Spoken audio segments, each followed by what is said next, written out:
All right, boys and girls, we are getting ready to go on an adventure into outer space. The first thing you need to do is get yourself buckled in. Make sure you have your space outfit on. Now we're going to get settled in our seats. We're going to put our seatbelts on. Make sure you click it in nice and strong. All right. Now, at my house, I have a control pad that I'm going to be using to control the space shuttle, okay? You can use whatever you have at home, or you can just pretend. We're going to go ahead and we're going to pick up the speed a little bit here so that we're going a little bit faster. Look at that. The Earth is already fading away into the background. Isn't it beautiful? Look at the clouds, boys and girls. And in just a minute here, you're going to be able to see the edge of the Earth. Do you see it there off in the corner of the screen? In just a minute, we're going to be able to see the entire Earth in the screen. Do you know that when the astronauts go into outer space, that this is the world, what the world looks like? This is what they get to see. Isn't it beautiful? God has made such beautiful things, hasn't He? All right. Well, we're going to go ahead and we're going to pick up the speed a little bit. So if you have a control panel, you can go ahead and press that green button to pick up the pace. We're going to go faster and we're going to see what we can see out there in outer space. All right. It's getting a little bit bumpy, boys and girls. Can you feel it? Can you feel the turbulence as we come out of the Earth's atmosphere? That's right. Okay. Oh, it's smoothing off now. Bye, Earth. We'll see you later. Oh my goodness. What else can we see? Look at all those stars, boys and girls. Did you know that there are that many stars in the sky? It's sometimes hard to see them here in Seattle because it's so sunny out, or there's so much light and clouds in the sky. But if you were to go out into the countryside on a dark, clear night, you would see so many stars in the sky.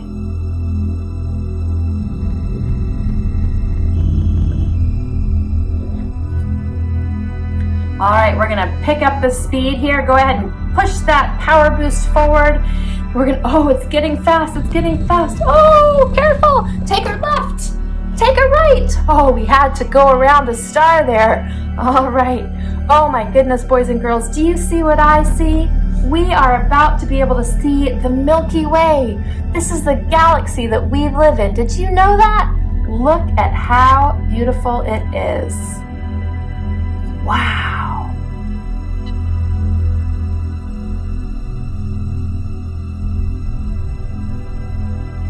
All right, boys and girls. Well, we are going to pause our space exploration now so that we can read a story about an alien and some of the adventures that he had. Thanks for joining me on this adventure. Wasn't it fun?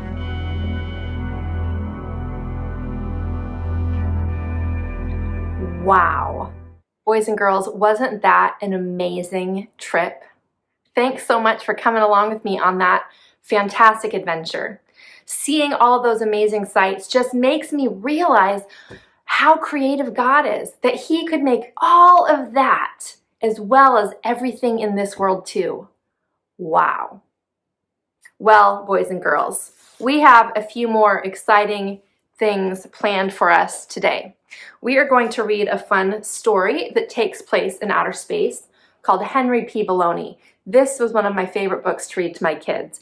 It has some kind of nonsense language in it. So if you hear words that you don't recognize, it's supposed to be that way, all right? And then we are going to make a fun space-themed snack together out of things that you probably have at snack time at your house. So you can get some ideas, and then maybe when you have a snack coming up, you can make your snack into something that you might have seen in our journey through outer space. All right? Let's get started.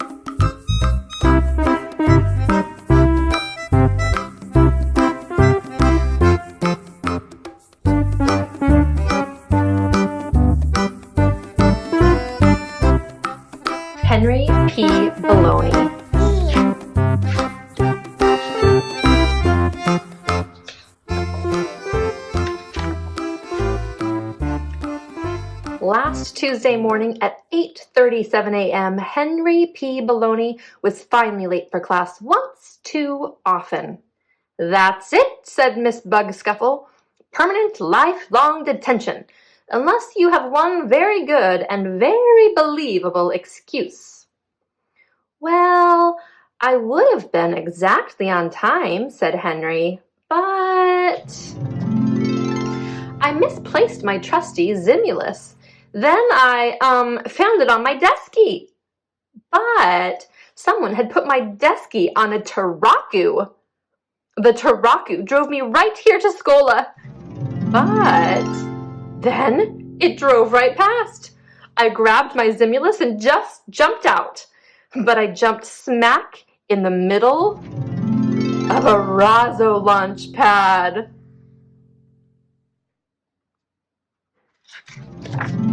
"I used my Zimulus to pop open the escape porto, but it turned out to be a porto into the next Razzo blasting off.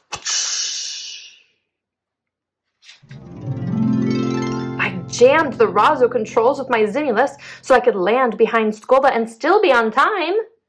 But I jammed the wrong Batuna and ended up on the planet Astrosus. I entertained the Astro guys with my very funny Pixus, but they decided my Pixus and I would be entertaining to eat. I changed their minds with Gaiadrams and cuculations so fantastic they crammed me caningus of the whole planet. But I forgot the Astrosis word for thank you, and I accidentally used the word for doof brain. I foiled their plan to disintegrate me by plugging their blasta with my Zimulus. But they made a new plan to send me back in a sighing flosser to Fracassa our Skola. I erased the sighing flosser Fracassa instructions, but I also erased the sighing flosser porto lock and I fell out. I dropped like an Urok. I was only 3 seconds away from Zerplatzen all over the Spielplatz. Not even my trusty Zimulus could save me. "So what did you do?" said Miss Bugscuffle. "How could you possibly save yourself?" "Well, I suddenly remembered that falling bodies obey the law of gravity. And I haven't learned the law of gravity yet, so I stopped and came to Skola. All of which made me exactly 7 minutes late this Amu." "Henry P. Baloney," said Miss Bugscuffle, "that is unbelievable. But today's assignment is to compose a tall tale. So why don't you sit down and get started writing?" "I'd love to," said Henry, "but I seem to have misplaced my Zimulus." Now, the afterword says, "This transmission was received directly from deep space. Once the signals were decoded, it became clear that this was a story about a life form similar to many Earthlings. Even more amazing was the discovery that the story is written in a combination of many different Earth languages, including Latvian, Swahili, Finnish, Esperanto, and Inuktitut. Who knows why?" The end.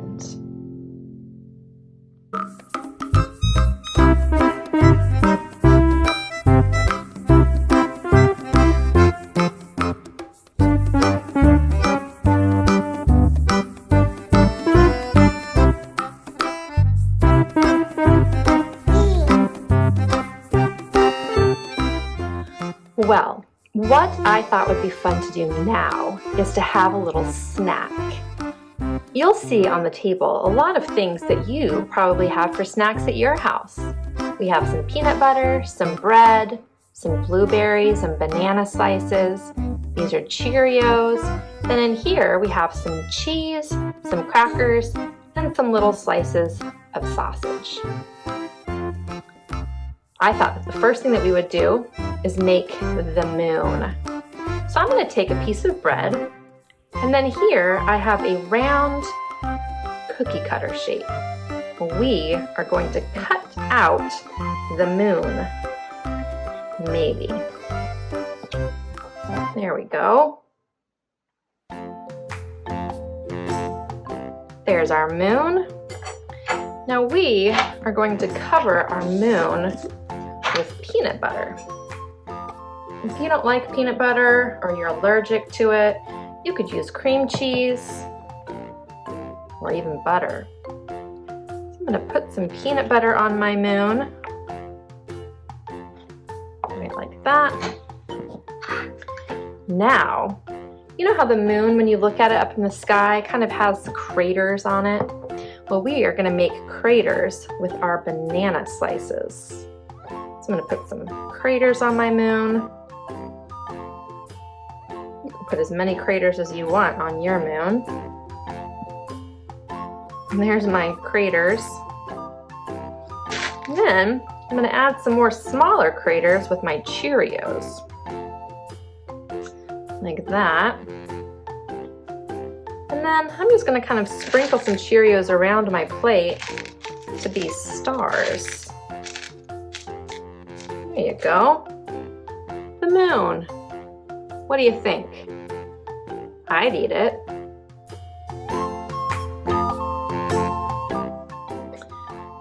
All right. This time we are going to make the moon and stars, or it could be the planet, a planet and stars. We're going to do the same thing with our circle cookie cutter. We're going to use that to cut out our moon or our planet.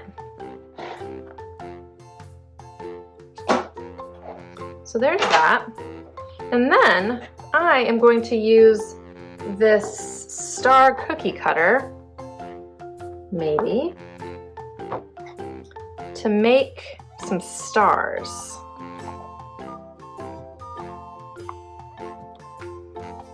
There's one.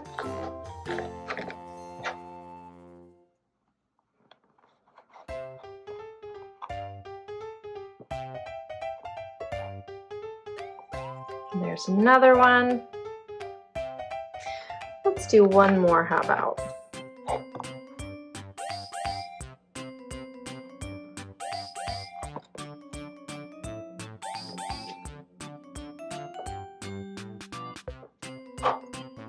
There's some stars and a planet. And then I'm just going to sprinkle some blueberries around there to be some smaller stars. What do you think of that? I'd eat that. This last one we're going to make is a rocket. So I'm going to use a cracker for the main part of my rocket. Then I'm going to use some triangles of cheese. You see how those are a triangle? I'm going to put one on each side to be the thrusters of my rocket. And then I'm going to use another triangle of cheese to be the top of my rocket. Now, rockets usually have windows. I'm going to make my windows out of blueberries. But you can use anything that you have at home. Cheerios, strawberries, grapes. And then I'm going to sprinkle some Cheerios around my rocket so that it looks like it's flying through outer space. And I could even put the moon out there, couldn't I? There's my rocket flying through space.